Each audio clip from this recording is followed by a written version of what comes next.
Hoy tenemos 5% de deuda al Producto Bruto. O sea, no hay crédito en Argentina. No hay crédito. Vamos a Argentina hoy, solamente volviendo a lo que era 2016, el mercado de crédito local se tiene que cuadruplicar o quintuplicar. Creo que en Argentina va a haber una explosión de crédito, una explosión de servicios financieros y va a haber muchísima más innovación. ¿Crees que el Bitcoin puede ser la moneda de referencia mundial algún día?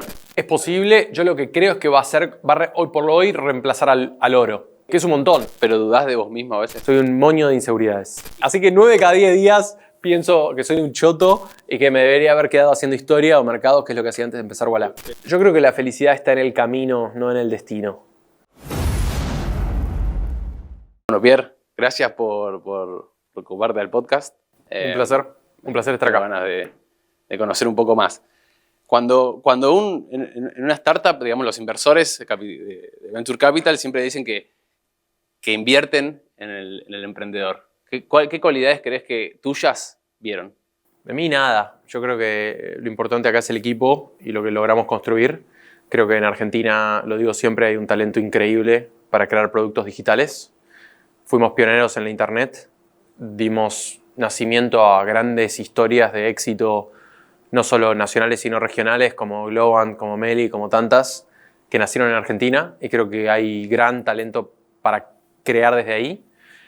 Lo decía esta mañana en una reunión, yo creo que soy una persona que al ser historiador no tenía experiencia de producto digital, no sé codear una sola línea.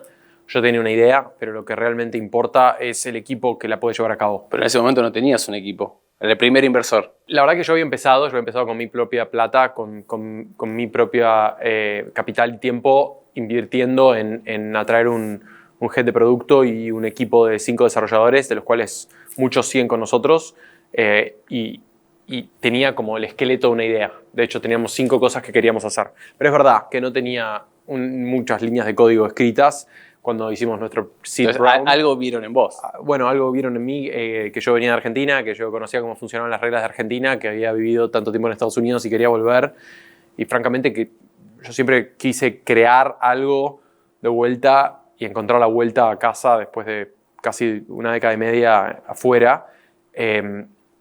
Pero creo que demasiado se habla de los fundadores y demasiado poco se habla de los equipos que fundan, porque creo que si pienso en las 15 personas que empezaron Ualá conmigo el día que lanzamos, son esas las personas que le dan la magia a la idea, que la puede tener uno, la pueden tener varios, para realmente pasar de ser una idea a ser una realidad.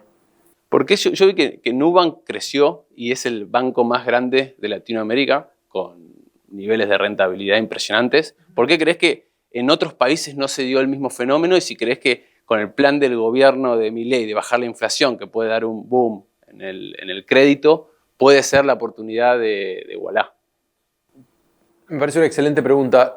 Nubank tuvo un beneficio increíble, que fue el hecho de estar en Brasil, empezando con un país muy grande, muy bancarizado en el sentido que mucha gente tenía tarjetas de débito, pero muy poca gente tenía acceso al crédito. Entonces, democratizar el acceso al crédito es un proyecto increíble. David tiene un equipo de primerísimo nivel y la verdad que una idea muy clara de cómo ejecutar. Y pensá que Nubank estuvo casi 5 o 6 años construyendo en silencio cuando todos los banqueros de Brasil lo criticaban, decían que se iba a fundir un día para el otro, y realmente creando el mejor motor crediticio de todo Brasil. Y con eso pasar de una sociedad con muchísimo débito a una sociedad donde cada vez más gente tiene acceso al crédito, y Nubank revolucionó ese mercado. Obviamente empezar en Brasil es buenísimo porque te da un tamaño infinito, que es como lo de empezar en Estados Unidos o empezar en la Unión Europea. Son mercados tan grandes que te ayudan a poder crear directamente en ese lugar y no tener que pensar en producto internacional por mucho tiempo. Al crear en Argentina es algo distinto. Nosotros a los 6 meses de empezar Ualá ya empezamos a pensar Ualá México. Nubank estuvo 9 años en Brasil antes de empezar a ir afuera de Brasil, también a México. Entonces, Argentina tiene un tamaño súper relevante, es una economía del G20, tenemos una penetración crediticia bajísima después de 20 años de alta inflación y, como vos decías, si hay un cambio de régimen en términos del crecimiento y, más importantemente, en términos de la estabilidad macroeconómica, con una inflación más baja y estable, creo que en Argentina va a haber una explosión de crédito, una explosión de servicios financieros y va a haber muchísima más innovación. Y eso no podría llegar en un mejor momento para nosotros, pero también para todo el ecosistema fintech que se viene creando desde ya hace una década, donde hay decenas de empresas que hacen muy buen producto digital, y creo que existe una oportunidad en ese sentido, pero no es solo para acá. Y yo quiero recalcar eso. Yo creo que la estabilización de Argentina también va a crear oportunidades para exportar los servicios argentinos a otros países. Nosotros lo estamos haciendo operando en México como banco, operando en Colombia como entidad financiera y otras ambiciones internacionales que tenemos, pero hay muchísimos otros jugadores que están saliendo de Argentina.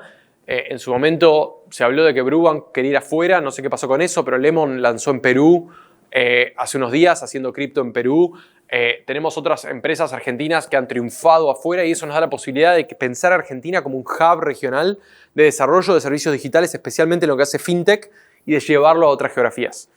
Obviamente ayuda si nuestra economía está estable, si nuestra economía puede dar buena escala para las empresas para después aventurarse a un futuro internacional, pero sí estoy de acuerdo con vos que la estabilización de la economía nos podría dar una oportunidad tal como la tuvo Nubank en un Brasil que en su momento cuando ellas lanzaron era uno de los destinos internacionales más atractivos para invertir y eso les permitió crecer mucho más rápido. O sea, la cantidad de capital que levantó Nubank antes del IPO son casi 2.500 millones de dólares. En Argentina nosotros hicimos una ronda muy grande en 2021 que fueron 300 millones de dólares y fuimos el 95% del venture capital de toda Argentina en ese año. Entonces claro, eso te da la diferencia en escala. Mientras que en Brasil hay muchísimos jugadores. Si no te gusta Nubank, está C6. Y si no te gusta C6, está Engie. Y si no te gusta Engie, está PicPay. O sea, hay tantos. Y eso creo crea una gran oportunidad. En términos de competencia, tenés un Mercado Pago que tiene una especie de monopolio en lo que es el e-commerce. Y se está rumoreando de que puede ser un banco eventualmente. ¿Qué emociones te genera eso? Que la competencia no se eleva. Yo siempre lo digo. Siempre creo en la competencia, yo creo que los monopolios atrofian y la competencia mejora. Y cuando vos ves y lo pensás desde la filosofía de la economía, o como se decía antes de que llamarse economía, la economía se le llamaba filosofía moral. Cuando uno tiene un monopolio, extrae rentas y puede tomar precios más altos del mercado. ¿Por qué? Porque soy el único jugador. Si yo tengo el 80% de un mercado, lo domino. Entonces, los fees que yo cobro, los costos que yo impongo son dominantes. Y por eso los verdaderos sistemas capitalistas tienen sistemas antimonopolio. ¿Por qué? Porque reconocen desde la filosofía y también desde la práctica que si yo manejo el 80% de un mercado, voy a marcarlo o dominarlo a mi gusto y piacere. Y eso quiere decir que voy a ganar más plata. Por eso Peter Thiel famosamente dice que le encantaba invertir en monopolios. Pero al mismo tiempo voy a prevenir que otros se metan también. Entonces, si hay jugadores como Mercado Pago que quieren entrar y ser banco, fantástico. Que compren un banco o que se conviertan en banco. Lo están haciendo en México, así que eso quiere decir que es muy bueno para el mercado porque es una referencia a algo que ya hicieron en otro país. En México nosotros también tenemos banco y lo somos en Argentina. Nosotros compramos un banco en 2021 y cumplimos con todas las reglas del Banco Central para poder operar como banco.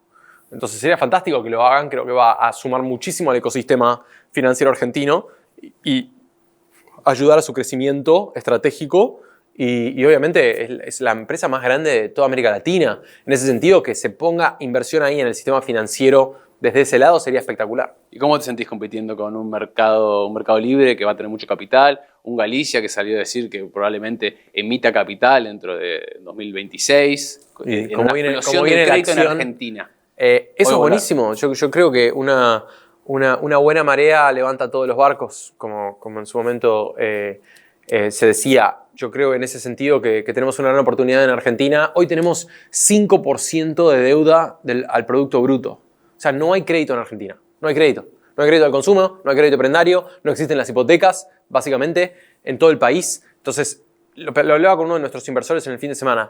Si nosotros pensamos Argentina hoy, solamente volviendo a lo que era 2016, el mercado de crédito local se tiene que cuadruplicar o quintuplicar. Eso quiere decir que hay mercado para Mercado Libre, hay mercado para Galicia, hay mercado para Ualá, hay mercado para todos los bancos de Argentina. Es más, debería haber nuevos bancos. ¿Cuánto crees que puede llegar el crédito sobre PBI en los próximos años? Yo creo que tenemos que apuntar, no te digo, o sea, Chile tiene 90, poner que eso es demasiado. Brasil tiene 60. Como objetivo a mediano plazo creo que es a donde deberíamos ir. Yo creo que en el corto plazo creo que deberíamos apuntar a tener más o menos lo que tiene México, que es el 30%.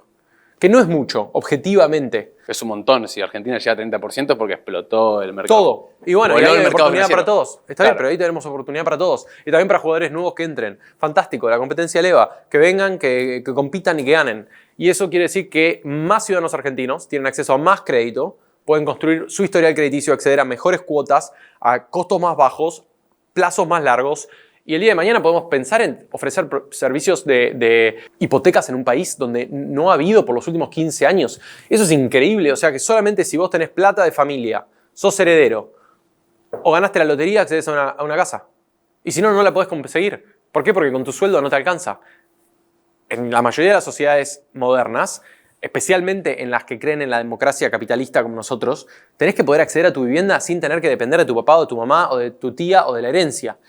Eso hace a una sociedad donde, como se decía en Estados Unidos, tenés un property owning democracy. Una democracia donde la gente tiene acceso a construir una vida con una vivienda que sea propia. Es un objetivo de todo el mundo. Si no tenés hipotecas, no hay manera de que haya ese tipo de movilidad social en una sociedad. Yo creo y sueño con el día que Ualá pueda ofrecer esas hipotecas, pero si no lo hago yo porque soy choto, ojalá vengan otros y lo hagan. Y yo espero ser lo suficientemente bueno como para hacerlo nosotros. Pero digo, esa es la oportunidad. Entonces, en vez de pelearme de si voy a ganar 1% de market share yo o me lo va a ganar Mercado Libre, que además de todo ya es una empresa de 90 billion, bueno, creo que en vez de ofuscarnos en ese cortoplacismo, pensemos en el mediano plazo, en la oportunidad de negocio que existe para todos, pero además existe para la sociedad en general, porque cuando hay monopolios, el consumidor pierde. Cuando hay competencia, el consumidor gana. Tal como hablamos hace un momento del onboarding digital. Cuando nosotros lanzamos en Ualá, lanzamos el primer onboarding digital por una cuenta digital en Argentina. Punto. El primero. Y eso habilitó que haya literalmente cientos de billeteras que te ofrecen un onboarding digital. Si podemos llevar eso al mercado de crédito, al mercado de negocios, a todos los mercados de inversiones, la oportunidad es infinita, literalmente. Sí, lo que hizo la inflación en Argentina fue un poco eso. La inflación es una especie de estafa piramidal que el primero que la usa vale más y el último que la usa vale menos. Esa es un poco la crítica que hubo a los bancos centrales en todo el mundo. Toda esta corriente de criptomonedas, del Bitcoin, de la descentralización del dinero, es un poco la crítica a que el poder o los bancos centrales son personas que deciden cuándo emitir, cómo emitir, se favorecen con eso y el poder claramente corrompe. ¿Cómo ves vos el futuro del dinero? Gran pregunta. Yo creo que el futuro del dinero es súper importante para todas las sociedades, en particular las sociedades democráticas. Yo creo que las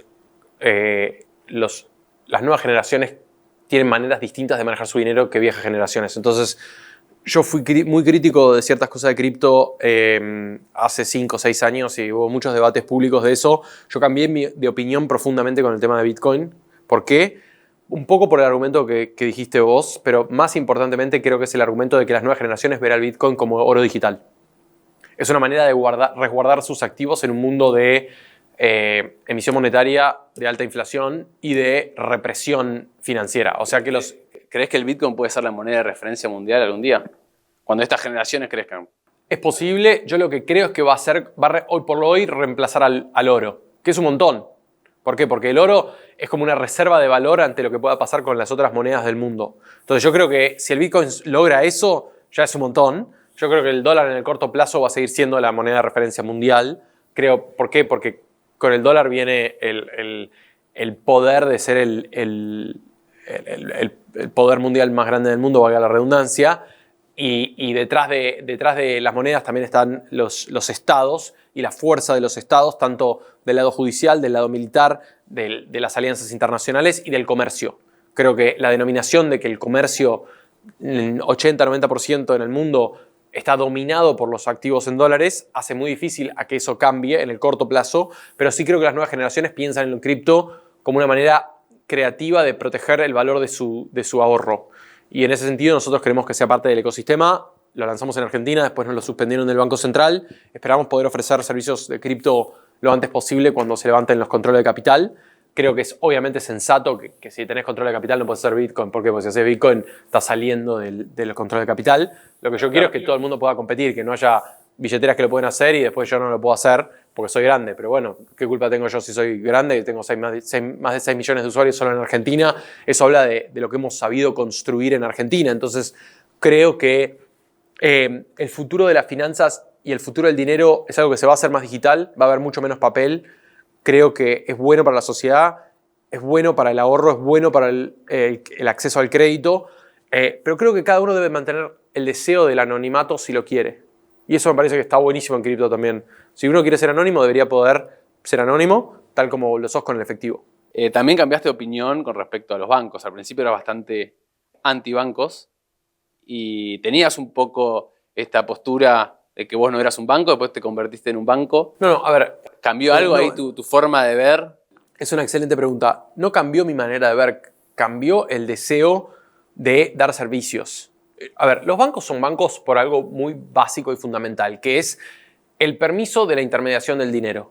Hay gente en la sociedad que tiene más dinero que el que necesita y hay gente que tiene menos dinero que el que necesita. El banco tiene que estar regulado y yo siempre estuve a favor de esa regulación. Soy historiador económico y es más, he escrito papers en parte sobre esto, que si nosotros vamos a darle a alguien el permiso de tomar depósitos, captar esos depósitos y después prestarlos, todo el mundo tiene que estar de acuerdo que tiene que haber una regulación porque si no pasan las burbujas financieras o pasan bancos descalzados que terminan teniendo un mismatch entre los assets y las liabilities.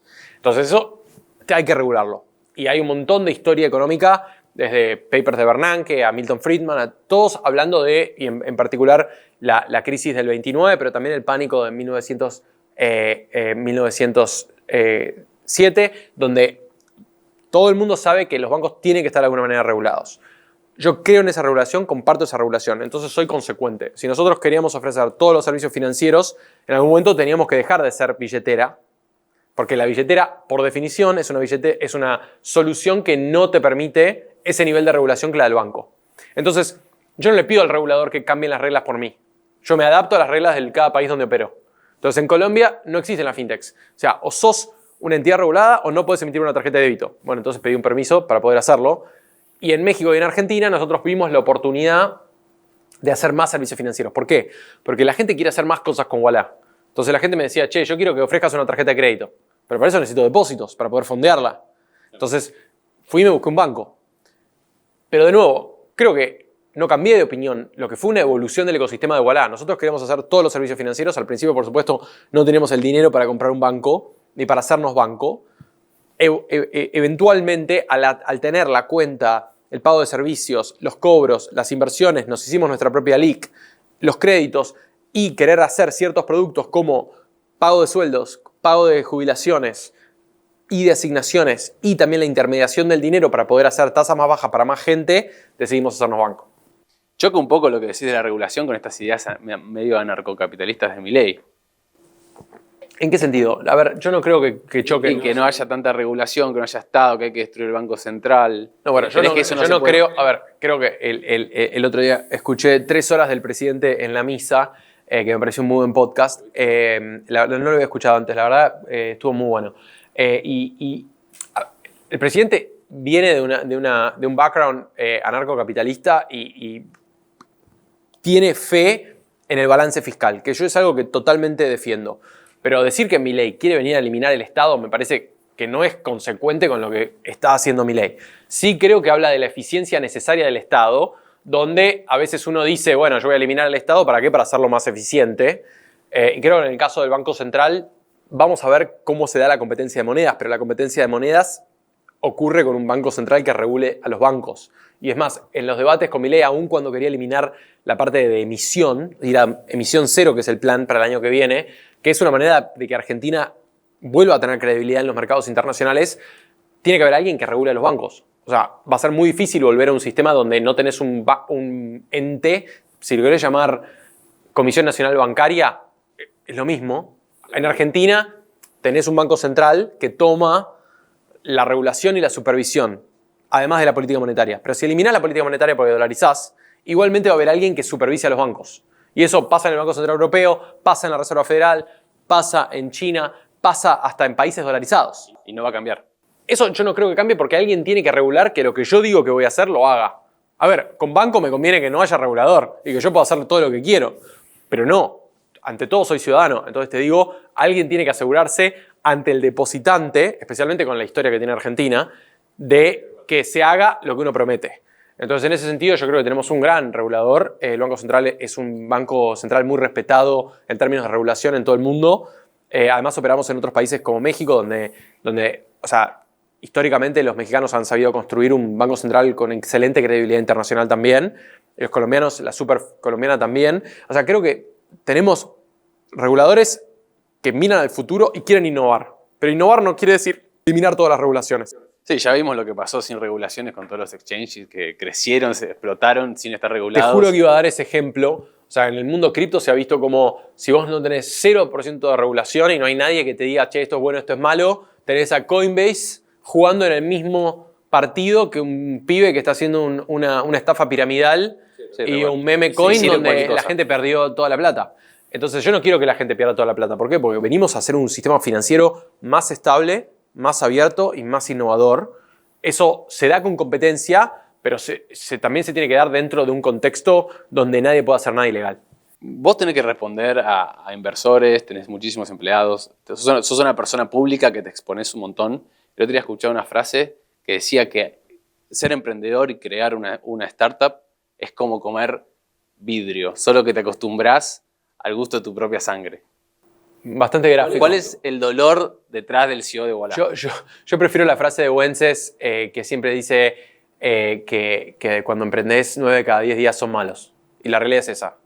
Que cuando emprendés tenés que estar listo para que 9 de cada 10 días el producto no sea excelente, no lo puedas lanzar, el regulador te llame con alguna nueva regulación que no te gusta, tengas un problema en alguno de los mercados, algún problema operativo, algún inversor que se queja, algún empleado que se va, algún empleado que no viene, un montón de cosas. Es difícil. Sin embargo, ese día de 1 de 10 que sí funciona, tenés un día que es espectacular y realmente hace que todo valga la pena.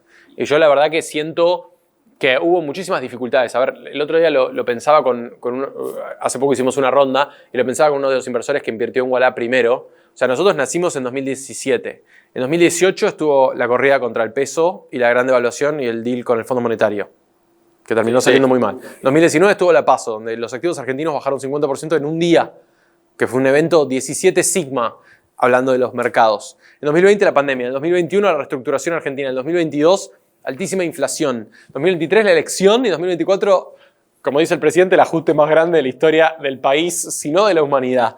Entonces... Hombre, se valorizó el peso, todo lo que perdiste antes... No, está bien, pero vos tenés que sobrevivir para eventualmente las cosas salen bien, pero tenés que sobrevivir 7 años y lograr que los inversores te crean, que los usuarios estén contentos, que el equipo crezca, que puedas hacer algo con sentido y además expandirte internacionalmente. O sea, es difícil el camino, pero realmente es lindo el proyecto. Y yo creo que nuestras generaciones, y yo ya tengo 37, pero vos sos más joven, pero digo... Si lo pienso holísticamente, poder trabajar en algo que amamos es un gran privilegio y es una fuente inagotable de motivación y de felicidad. A pesar de que tengas que comer vidrio, porque no he tenido que comer vidrio todos los días, especialmente en una macro chota. ¿Por qué? Porque mis amigos de Estados Unidos que emprenden dicen, bueno, pero yo no entiendo cómo haces esto con la volatilidad del tipo de cambio, la volatilidad de la tasa de interés, porque ellos se preocupan cuando baja 0,25% la tasa de interés. En Argentina cambia 3% y es como que nadie lo puso en el diario, porque normalmente cambia de a 10%. Entonces, eso crea empresas resilientes, pero también empresas, como decía Nassim Taleb, antifrágiles. Tenés que lograr tener equipos que ante la dificultad sean mejores. Y eso creo que después es lo que te permite ir afuera y triunfar afuera. ¿Pero dudás de vos mismo a veces? Todos los días. O sea, soy un moño de inseguridades. ¿Y cómo haces para no poner tu valoración personal en el éxito o fracaso de Ualá? Porque vos decís... Imposible. Cuando nos va mal, yo me siento mal. Sí, así que 9 de cada 10 días pienso que soy un choto y que me debería haber quedado haciendo historia o mercados, que es lo que hacía antes de empezar Ualá. Pero te pones objetivos altísimos, como hacer un IPO que una en miles de empresas lo puede hacer. Entonces, bueno, no sé. y no solo te pones lo decís así me voy a sentir peor, pero... Te pones esos objetivos, sino que lo decís. Entonces, ¿cómo separás tu ego de el éxito? Yo creo que ser una persona pública, no porque me guste, de hecho hay cosas que no me gustan nada de ser una persona pública, pero sí creo que los servicios financieros fueron muy opacos por mucho tiempo. Y nadie hablaba del sistema financiero. Es como que algo que ocurría y era un buen negocio, pero nadie lo quería hablar. Y era un negocio de pocos. Entonces, siento que si queremos un país donde todo el mundo tenga acceso a los servicios financieros, que todo el mundo pueda tener un crédito, que eventualmente podamos tener prendarios o hipotecarios y que haya realmente acceso a la vivienda como hablábamos antes. Y todas las cosas, desde cobros digitales a tarjetas de crédito, a seguros, todas las cosas que hacen al sistema financiero, tenemos que lograr innovar y tenemos que hablar con el usuario. No tenemos que estar en una torre de marfil en nuestro piso. Hay que bajar a la calle y hay que hablar con la gente. Y es por eso que yo desde el principio traté de crear una cultura dentro de Ualá donde todos hacemos servicio al cliente. Y eso empieza por mí.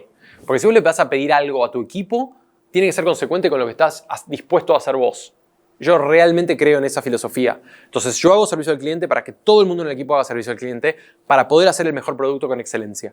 Si no, no lo puedes hacer. Sí, no, está buenísimo lo que vos hacés de exponerte, hablar del sistema financiero. Lo hablábamos antes de que arranque, que el sistema financiero argentino fue tan golpeado en los últimos 25 años que todos los banqueros decidieron retirarse de la exposición pública, se fueron directamente y creo que quedó lugar solamente para las nuevas generaciones de poder salir, hablar y tratar de crear una comunicación entre el banquero con la persona, porque el banquero está mal visto por la sociedad. Se hizo todo una forma de pensar a mucha gente que dijeron, che, los bancos son malos, cuando en realidad los bancos son los que te proveen el ahorro y como decís, una hipoteca que te va a proveer una casa a 30 años aunque no tengas los ingresos suficientes. Totalmente. Eso creo que fue el gran impacto social de la crisis del 2001. Yo tenía 13 años en ese momento, me pegó como a todos, me pegó muchísimo y a mi familia. Creo que los eventos sociales de tal magnitud que pasan, tal como el trade de Soros en el Reino Unido en el 92, cuando la libra se devaluó, sí, o la gran crisis financiera del 2008-2009, que es cuando yo estaba en la universidad, o, sin ir más lejos, la crisis del 29-30, si leemos los libros, y es lo que hacía antes yo, de historia, cambian a las generaciones. Entonces, el impacto no se ve en un día o en un mes o en un año, se ve en una generación, en 10 años, en 15 años. Entonces, la visión de los banqueros argentinos hoy es consecuencia directa de la experiencia traumática que fue el 2001 en términos políticos, sociales y económicos. Pues no es solamente una crisis financiera, fue una crisis profundamente social. Y algo similar pasó en la gran crisis financiera global 2008-2009. Entonces, en ese contexto, creo que tenés toda la razón de que la gente se retiró de la primera plana. Pero así tenemos un país donde el 45% de la gente tenía acceso al sistema financiero. Y el crédito, como hablamos hace un minuto, es bajísimo. Si queremos cambiar eso, tenemos que volver a animarnos a dar esa batalla cultural, a estar presentes, a hablar, a hacer producto con la gente, a hacer servicio al cliente todos y no retirarnos a nuestra torre de marfil o a las reuniones de banqueros donde somos todos bastante uniformes, cuando lo que realmente hay que hacer es darle servicios financieros a la gente para que tengan mejor acceso a habilidad de ahorrar, habilidad de invertir y habilidad de proteger su vida. Y cuando un inversor mío siempre dice, cuando vos cambiás el dinero, le podés hacer la vida mucho más fácil y mucho más productiva a un montón de gente que trabaja un montón todos los días para vivirla, pero que no piensa en el medio de intercambio. Y de esa manera es un impacto social muy profundo, especialmente en sociedades como la nuestra. ¿Y te sentís bien recibidos por los banqueros argentinos? Sí, no siempre fue así, pero estoy muy contento, soy miembro de ADEVA, hasta me invitan a los cócteles de fin de año, así que estoy muy agradecido. Y la verdad que tengo muchos amigos en el sistema. Y creo que hay un deseo genuino de innovar. Y todo el mundo ve esta posibilidad de crecer la torta de una manera que nos beneficie a todos. Y creo que eso nos da un optimismo que especialmente que vi este año, que yo nunca había visto. Quiero usar un poco para tu mente de historiador. Yo tengo un libro de Trump de los 90, donde leo su vida. ¿The Art of the Deal? No. Sí, creo que sí, es ese, The Art of the Deal. Y el tipo tiene una verticalidad a la hora de negociar y una capacidad de asumir riesgos que para mí es el mejor negociador que existe hoy en el mundo. O sea, es tal su poder de negociación que llegó a ser, digamos, presidente de los Estados Unidos siendo un empresario. Y cuando vos vas al colegio y el profesor tiene autoridad, te portás bien. Cuando no tiene autoridad, no te portás bien. ¿Vos creés que Trump puede disminuir la violencia que hay en el mundo? Sí, porque cuando uno es creíble diciendo que está loco, nadie se le anima. Entonces es una versión de lo que decís del profesor en el colegio. Entonces en ese sentido creo que Trump muy creíblemente se posiciona como loco ante ciertas negociaciones para negociar mejor. Y lo hace. y no es ningún loco y menos un boludo. Entonces, en ese contexto, creo que el Partido Republicano en general, pero Trump en particular, tiene la posibilidad de setear ciertas expectativas que hacen que hoy se esté negociando una paz con Israel y un alto al fuego que hace 3 semanas parecía imposible, creo que va a pasar. Y también una estrategia de guerra comercial con China, donde hay una competencia clara entre Estados Unidos y China por el siglo XXI, pero obviamente ante un Trump agresivo, creo que los chinos están más dispuestos a negociar. Entonces, es una estrategia parecida, no es única, es parecida a lo que hacía Richard Nixon en su manera con Henry Kissinger como secretario de Estado, pero sí creo que Trump es extremadamente efectivo en sus métodos de negociación, tanto internamente como externamente. Y sí, yendo directamente a tu pregunta, creo que va a haber menos conflictos en 2 años de los que hay hoy. Lo mismo en Ucrania, ¿no? Donde digo, todo el mundo quiere un fin de esa guerra. Creo que la credibilidad de un loco como Trump hace que termines con acuerdos que pensaste imposible, como, no nos olvidemos, el acuerdo de la OTAN en 2018 o la paz, bueno, no la paz, pero el acuerdo básico con Corea del Norte para evitar un escalamiento nuclear, fueron triunfos de Trump que hoy nadie discute. Sí, el tipo ya lo llamaba y le decía, no, flaco, vos tenés... El típica frase del botón rojo, yo tengo un botón que te va a matar a vos antes que vos apretes el botón. Sí, entonces siento que en ese sentido, como vos decís, la oportunidad es grande para Estados Unidos de restablecer cierto poderío que en otro tipo de administraciones, con otra ideología, la gente se le anima más. Vos que tenés contacto con el dinero, o sea, en mi primera clase en la universidad me dijeron que los objetivos de las empresas eran el fin de lucro. Y el dinero, en cierta forma, es energía. ¿Vos creés que hay conciencia detrás del dinero y que a la hora de invertir en empresas no buscan tanto la rentabilidad, sino buscan otro tipo de cosas? ¿O es capitalismo vil buscando dinero? Me parece simplista que sea capitalismo vil buscando dinero. Yo creo que la gente quiere ser parte de historias de crecimiento y de cambios generacionales y de cambios tecnológicos. Creo que la Internet es una revolución tal como fue la impresión y en ese sentido hay una oportunidad de rehacer un montón de sectores en este momento. Y lo que empezó con las páginas amarillas siguió al streaming, siguió a la música, hoy está en las finanzas, el día de mañana en la educación, en la salud. Existe una oportunidad enorme para recrear ciertos sectores de la economía desde cero, con más acceso, menores costos y más accesibilidad. Es lo mismo principio de Netflix contra las grandes productoras de cine. Entonces en las finanzas se busca la rentabilidad, sí, pero a largo plazo, no a corto plazo. Y como Roma no se hizo en un día, tampoco las grandes empresas se hacen en un día. Entonces yo creo que los inversores apuestan por la energía que puede llevar eventualmente a esa ganancia. Y vos mismo diste el ejemplo, Nubank. O sea, es una empresa que tiene rentabilidad mucho más alta que los bancos tradicionales brasileños, pero tardó 14 años en llegar a donde está. Mercado Libre, hoy es la empresa más grande de América Latina, tardó 26 años en llegar a donde está. Entonces la tecnología tiene la promesa, necesita la energía, necesita el capital y en nuestro caso también necesita las licencias para poder llegar ahí, pero tenés que poder pensar a largo plazo. Y una de las cosas que hace la inflación es que pienses muy a corto plazo. Yo siempre me acuerdo de una vez que me hicieron una entrevista apenas lanzó Ualá y me cargaban en el mercado financiero porque yo había dicho que íbamos a tardar 7 a 8 años en hacernos rentables en Argentina. Y por supuesto era una locura. ¿Quién le va a dar guita a este idiota para que pierda plata por 7 años? O 8. Bueno, llegamos a la rentabilidad de año 6 de operaciones. Pero igual, más o menos, le pegué. Pero acá estoy, vivo y con inversores y algunos de los mejores del mundo. Bueno, eventualmente entonces convergen esta idea del impacto con Sí, la rentabilidad. Pero a largo plazo. Y yo voy con la última pregunta. Yo creo que hay mucha gente que persigue montañas de decir, mira, yo cuando tenga plata voy a ser feliz, Sí. cuando yo sea exitoso en mi compañía voy a ser feliz. Vos mismo dijiste, mira, yo tengo Ualá, sos una persona súper exitosa, reconocida y sin embargo 9 de cada 10 días sufrís. Entonces, la búsqueda, ¿viste? de llenarse adentro es complicada. ¿Cuál es tu propósito en la vida? Qué buena manera de cerrar. Yo creo que la felicidad está en el camino, no en el destino. Y me considero muy privilegiado de crear y de operar Ualá todos los días.